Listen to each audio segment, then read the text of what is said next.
बचपन से रह रहा हूँ, अभी तक पानी ढो रहा हूँ और मैं ग्रेजुएशन हो गया हूँ। ये जो रश होता है एक जंग की तरह है, तो वो तो टैंकर पे चढ़ नहीं पाएंगे।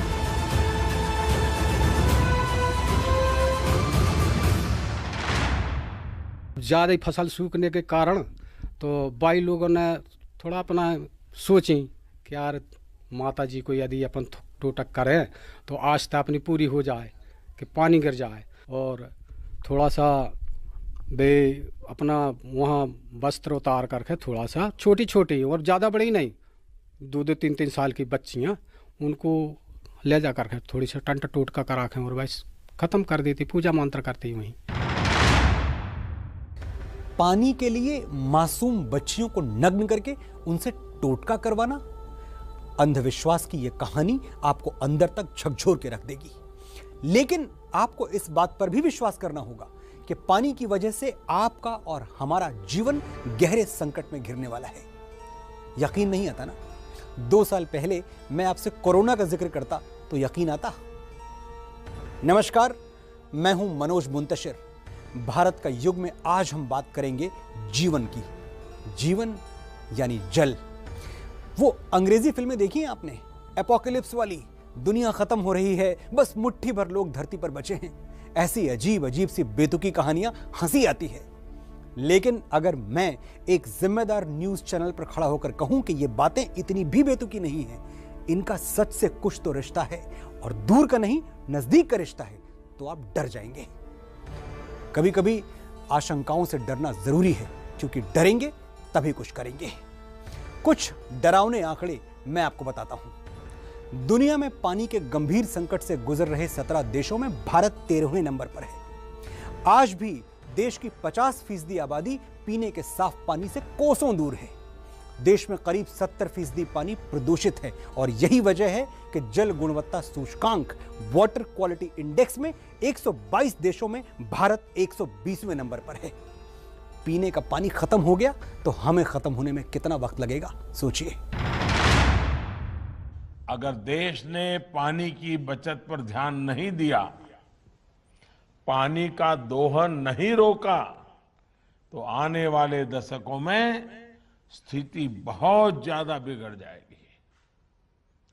और हमारे पूर्वजों ने हमें पानी दिया है, ये हमारी जिम्मेवारी है कि हमारी आगे वाली पीढ़ी को हमें पानी सुरक्षित देकर के जाना चाहिए।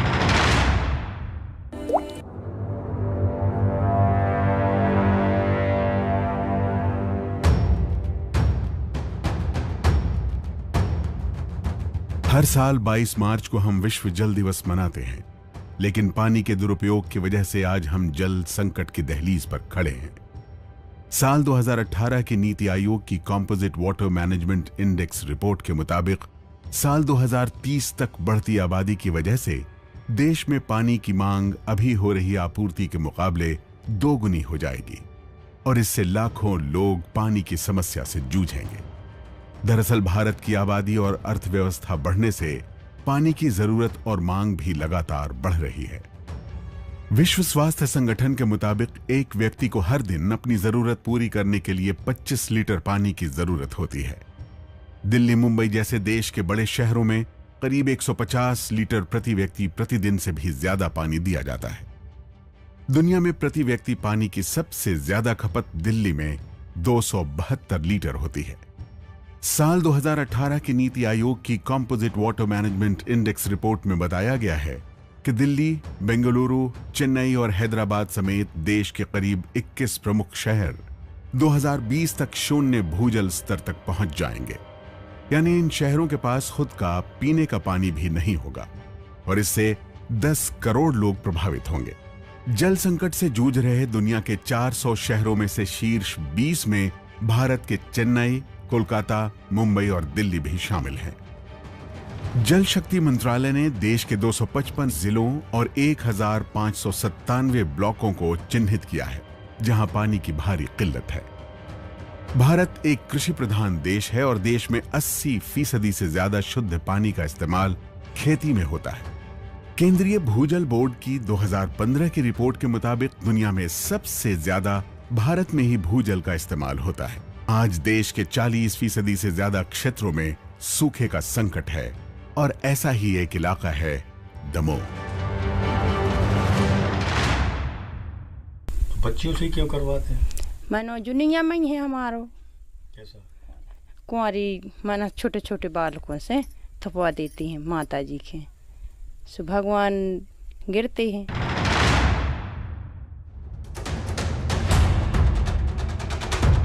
मध्य प्रदेश के दमोह जिले के बनिया गांव में सूखे से निपटने के लिए लोगों ने टोटके का सहारा लिया। इस आदिवासी इलाके में बारिश के लिए गांव की खेर माता का पूजन करने की परंपरा है। मान्यता के मुताबिक पूजन के लिए मासूम लड़कियों को पूर्ण नग्न कर उनके हाथों से खेर माता पर गाय का गोबर लगाया जाए। इसके बाद गांव से जमा किए गए आटे दाल से खेर माता के मंदिर के पास भंडारा किया जाए। ऐसा करने से आसमान से बारिश होती है। जब गांव में सूखे के हालात बनते हैं तो यहां के लोग इसी कुप्रथा और टोटके का सहारा लेते हैं।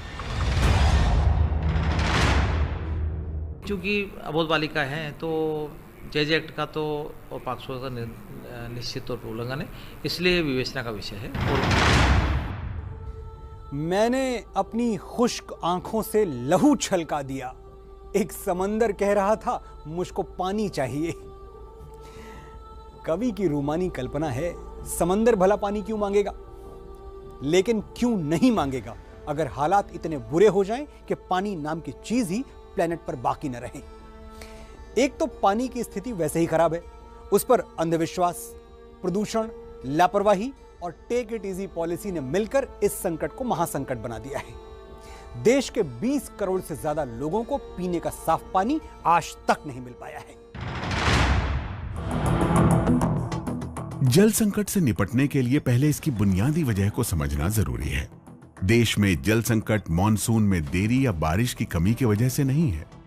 जल प्रबंधन को लेकर सरकार की अनदेखी, पानी को लेकर लोगों की लापरवाही और जल संसाधनों के अंधाधुंध दुरुपयोग की वजह से मौजूदा जल संकट देश के सामने खड़ा है। नीति आयोग के मुताबिक देश में पेयजल की हालत इतनी खराब है कि पेयजल गुणवत्ता के हिसाब से 122 देशों में भारत 120वें स्थान पर है, जबकि देश के 75% घरों के परिसर में पीने के पानी का इंतजाम नहीं है। अमेरिका के विश्व संसाधन संस्थान यानी वर्ल्ड रिसोर्स इंस्टीट्यूट के आंकड़ों के मुताबिक विश्व के सर्वाधिक जल संकट ग्रस्त 17 देशों में भारत 13वें नंबर पर है। शहरी विकास मंत्रालय के मुताबिक भारत का 80% सतही जल प्रदूषित है। भूमिगत जल की तुलना में नदियों, झरनों, झीलों और तालाबों का पानी ज्यादा प्रदूषित होता है, इसलिए इसे शुद्ध करना ज्यादा जरूरी है। जल चौपाल का उद्देश्य यही है कि हम कैसे लोगों से जुड़ सकें और लोग कैसे हमसे जुड़ सकें, क्योंकि हम तालाब को साफ करके चले जाएंगे, पूरी जिंदगी हम एक ही गांव में तो काम नहीं कर सकते। उसके बाद गांव वाले कैसे उस तालाब को साफ स्वच्छ रखेंगे या उसमें सहयोग करेंगे, इसके लिए गांव वालों को मोटिवेट किया जाता है।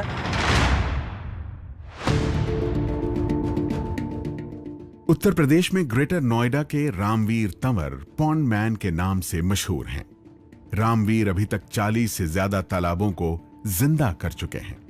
साल 2014 में मल्टीनेशनल कंपनी की नौकरी छोड़ने के बाद से वो गांव में जल संरक्षण के अभियान में लगे हैं। गाजियाबाद के मोटरा गांव का ये तालाब पहले ऐसा नहीं था।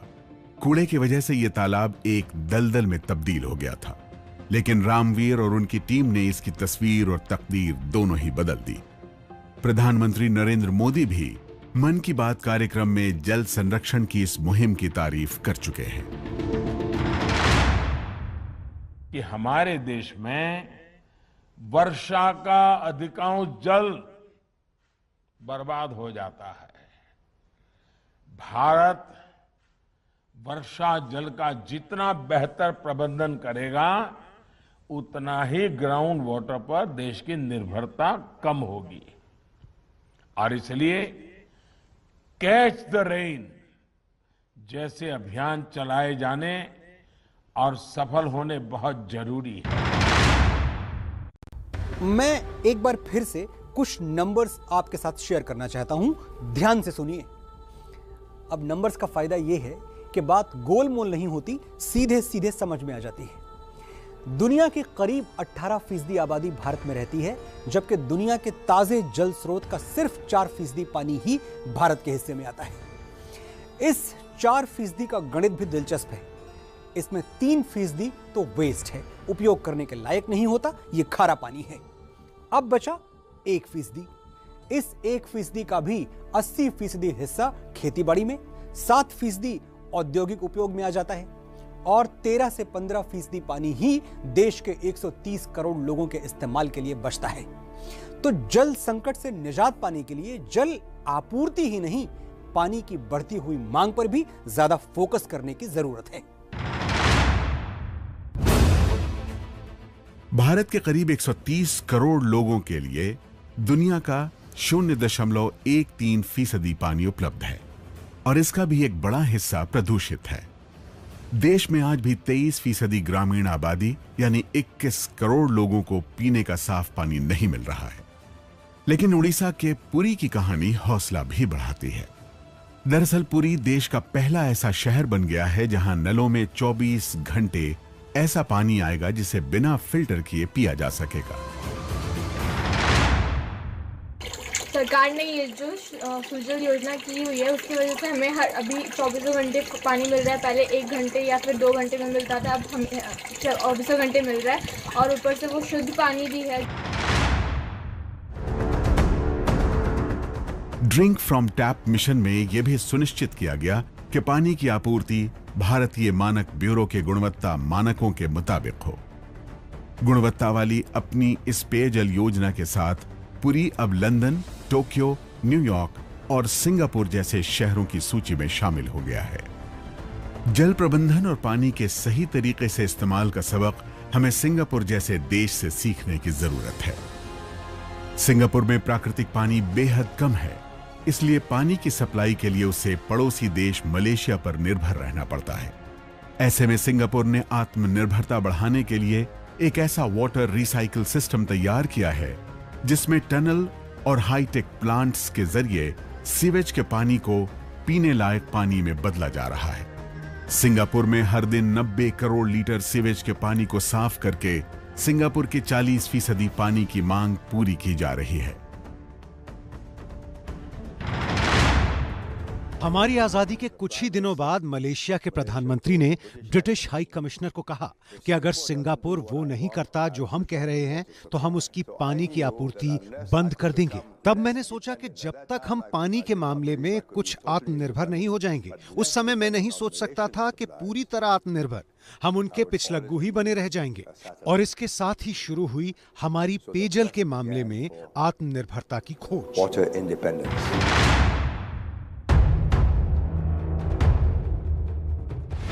पेयजल की समस्या से निपटने के लिए केंद्र सरकार ने साल 2019 में जल जीवन मिशन की शुरुआत की है।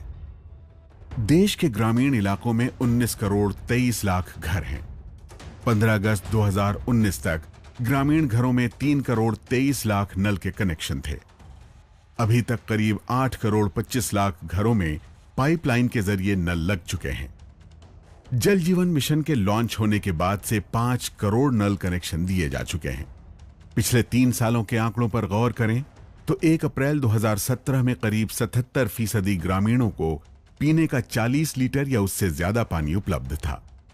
अप्रैल 2018 में यह बढ़कर करीब 79% हो गया है और अप्रैल 2020 में करीब 2 अंक बढ़कर 81% तक पहुंच गया है। 2% की इस विकास दर के हिसाब से देखें तो 18% ग्रामीण आबादी के लिए जरूरी जल व्यवस्था करने में 9 साल और लग जाएंगे। प्रदूषित पानी भारत ही नहीं, पूरे विश्व और खासकर गरीब और विकासशील देशों की बहुत बड़ी समस्या है। भारत में इस चुनौती से निपटने के लिए हम 17 करोड़ से अधिक घरों तक पाइप से साफ पानी पहुंचाने का बहुत बड़ा अभियान चला रहे हैं। Water water everywhere not a drop to drink.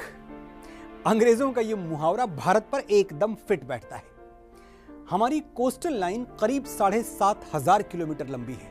7,500 kilometre, यानी देश का इतना लंबा हिस्सा समुद्र को छूता है। गुजरात, महाराष्ट्र, कर्नाटक और केरल समेत 9 राज्य समुद्र से लगे हुए हैं। गंगा, जमुना, सिंधु, सतलज, बेतवा, घाघरा और झेलम से लेकर कावेरी और ब्रह्मपुत्र तक बेशुमार नदियों का जाल फैला हुआ है। लाखों कुएं, तालाब और झीलें हैं, फिर भी देश की एक बड़ी आबादी प्यासी है।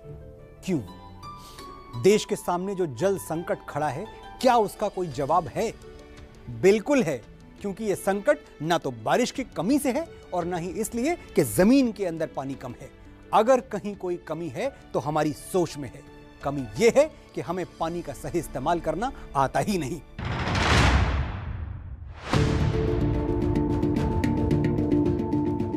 भारत में बहने वाली मुख्य नदियों के अलावा हमें औसतन सालाना 11,070 ml बारिश का पानी मिल जाता है।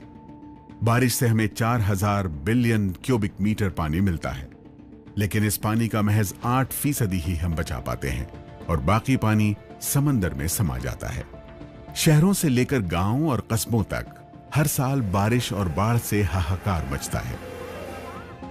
जानकारों के मुताबिक सामान्य से कम बारिश में भी बाढ़ के हालात जल स्रोतों के जलग्रहण क्षेत्र को कम करने या जल निकासी के रास्तों को खत्म करने से बनते हैं। लेकिन हिमाचल प्रदेश में जल संरक्षण की ऐसी मुहिम जल संकट से उबरने की नई राह भी दिखा रही है। शिमला जिले के बखोल पंचायत के लोगों ने जल संरक्षण की अनोखी पहल की है। तमाम ग्रामीण वासियों ने इस झील को बनाने का प्रयास किया है और 2016 के अंदर ये यहाँ पर बनी है। और यहाँ के जितने भी जो छोटे छोटे नाले जो है, ये आप देख रहे हैं फॉरेस्ट से ऊपरी तरफ से सारा है, उन्होंने यहाँ पर इसे चैनलाइज करके इस झील को बनाया गया है।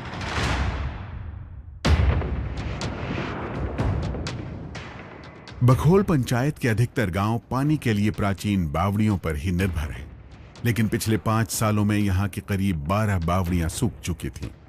समुद्र तल से 8,000 फीट की ऊंचाई पर अब इस झील के बनने के बाद न सिर्फ बावड़ियां पानी से भर गई हैं, बल्कि यहां सेब के बागानों में नमी की समस्या भी खत्म हो गई है। पानी की कीमत और उसके प्रबंधन पर आजादी के बाद से सरकारों का भी फोकस रहा है।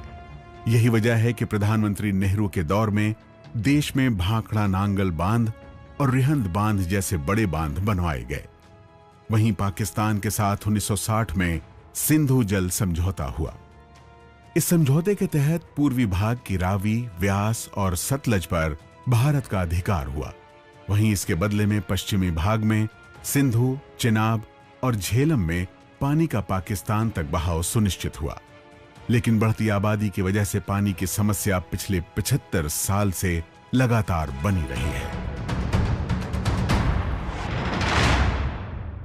हम जानते हैं कई गांव में पानी है, मुहैया किया जा चुका है। पिछले 40 बरस में हम ये काम कर रहे हैं, लेकिन कुछ ऐसे गांव रह गए हैं जो बहुत दूर हैं या वहाँ ज़मीन में पत्थर है। यहाँ पानी देने के लिए और ज़्यादा कठिनाई होती है। तो ऐसे गांव आज कोई 80,000 गांव हम ले रहे हैं, जिनमें हम राजीव जी के नाम से चलाए हुए इस कार्यक्रम के अनुसार हम पीने का पानी देंगे। हर घर तक पीने का पानी पहुंचाने के लिए देश किन मुश्किलों से होकर गुजर रहा है, इसका अंदाजा इस बात से भी लगाया जा सकता है कि साल 1994 में देश में पानी की उपलब्धता प्रति व्यक्ति 6,000 घन मीटर थी, जो साल 2000 में 2300 घन मीटर रह गई है और साल 2025 तक प्रति व्यक्ति पानी की उपलब्धता 1600 घन मीटर रह जाने का अनुमान है। जाहिर है सरकार के लिए जल प्रबंधन और हर घर तक पानी पहुंचाना बड़ी चुनौती रही है। देश की सभी ग्रामीण बस्तियों में अगले 4 वर्षों में स्वच्छ पेयजल मुहैया कराने के लिए कृत संकल्प है। इस वर्ष इस क्षेत्र के लिए लगभग 2000 करोड़ रुपए का आवंटन बढ़ाकर इस कार्यक्रम पर ज़्यादा जोर दिया गया है। मैं चाहता हूं कि हर नागरिक पानी के संरक्षण पर खास तवज्जो दे। और इसके इस्तेमाल तथा बचत के बारे में सोच मैं राज्य सरकारों से अनुरोध करता हूं कि वो पानी को देश की मुश्तरका जायदाद समझें और पानी के बंटवारे को लेकर अपने आपसी विवादों को लेन देन की भावना के साथ सुलझाने की कोशिश करें। ऐसा करने से ही हम बाढ़ और सूखे से निपट पाएंगे। 1999 की बात है, मैं पहली बार अमेठी से मुंबई आ रहा था फिल्मों में संघर्ष करने के लिए। ट्रेन का टिकट खरीदने के बाद मेरी जेब में कुल 350 रुपए बचे थे। भोपाल स्टेशन पर गाड़ी रुकी तो अचानक एक हॉकर पानी की बोतलें लेकर आया और मेरी तरफ बढ़ाते हुए बोला 10 रुपए की एक। मैं घबरा गया। अरे पानी भी बिक सकता है, वो भी एक ऐसे देश में जहां सदियों से प्यासे को पानी पिलाना पुण्य समझा जाता है, जहां कस्बों और शहरों में नुक्कड़ों और चौराहों पर प्याऊ बनवाए जाते हैं। मुझे यकीन ही नहीं हुआ कि ऐसे देश में पानी बोतल में बंद करके 10 रुपए के भाव बेचा जा रहा है। खैर, मुझे ताज्जुब हो रहा था क्योंकि मैं एक देसी आदमी था जिसकी पूरी जिंदगी अमेठी जैसे कस्बे में गुजरी थी, वरना बोतल बंद पानी का चलन तो 50 साल पहले शुरू हो चुका था। कभी यह फैशन और दिखावा रहा होगा, आज जरूरत बन चुका है और इसकी वजह है भारत बनाम इंडिया। आजादी के 75 साल बाद भी एक तरफ गांवों और छोटे शहरों में रहने वाले करोड़ों लोग हैं जिन तक पीने का साफ पानी आज तक नहीं पहुंच सका, वहीं दूसरी तरफ बोतल बंद पानी का फलता फूलता बाजार है। जो बोतल वाला पानी नहीं खरीद सकते, क्या उनकी प्यास नहीं है? अमीर गरीब छोटे बड़े हर किसी को साफ पानी कैसे मिले, आइए एक्सपर्ट से जानते हैं। भारत के लोग यदि पानीदार बनना चाहते हैं तो first respect of water and reduce use of water, retreat, recycle and reuse. ये जो एवोपरेशन लॉस है, जिस पानी को सूरज उड़ाता है और इंडस्ट्री पॉल्यूट करती है और बड़े लोग डिस्चार्ज करते हैं, उस जगह को रिचार्ज करने की जरूरत है। वाटर मैनेजमेंट से ही हम इस समस्या का हल निकाल सकते हैं। उसमें वर्षा जल संरक्षण बहुत इंपॉर्टेंट है। दूसरा, शहरों से जो गंदा पानी निकल रहा है उसको हम ट्रीट करें और शहरों के आसपास और विद इन द सिटी जो हम एग्रीकल्चर के लिए पानी नीचे से निकालते हैं उसको हम ना निकाल करके शहरों के गंदे पानी को ट्रीट करके रीयूज कर सकते हैं। तो हमें रीयूज और रिड्यूस पर फोकस करना होगा और बारिश के पानी को बचाना होगा। ये होगा हमारा वाटर मैनेजमेंट। कितने दिनों के प्यासे होंगे यारों, सोचो तो, शबनम का कतरा भी जिनको दरिया लगता है। उन सूखे हुए होठों का दर्द कौन समझे जो बूंद बूंद पानी के लिए आसमान की तरफ ऐसे देखते हैं जैसे सूखे से फटी हुई धरती देखती है। और ये कुदरत की मार है, ऐसा नहीं है। हर साल औसतन हमें बरसात से 1170 मिलीमीटर पानी मिल जाता है। इसके अलावा जल संरक्षण से भी 1608 बिलियन क्यूबिक मीटर पानी हमें हर साल मिलता है। दुनिया का 9वां सबसे बड़ा फ्रेश वाटर रिजर्व भी हमारे पास है।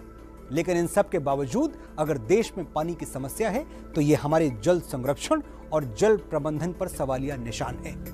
उम्मीद करता हूं यह सवालिया निशान जल्द हट जाए और पानी की कहानी को एक हैप्पी एंडिंग मिल जाए। अगले हफ्ते फिर आऊंगा भारत का युग लेकर। मनोज मुंतशिर को आज्ञा दीजिए। नमस्कार।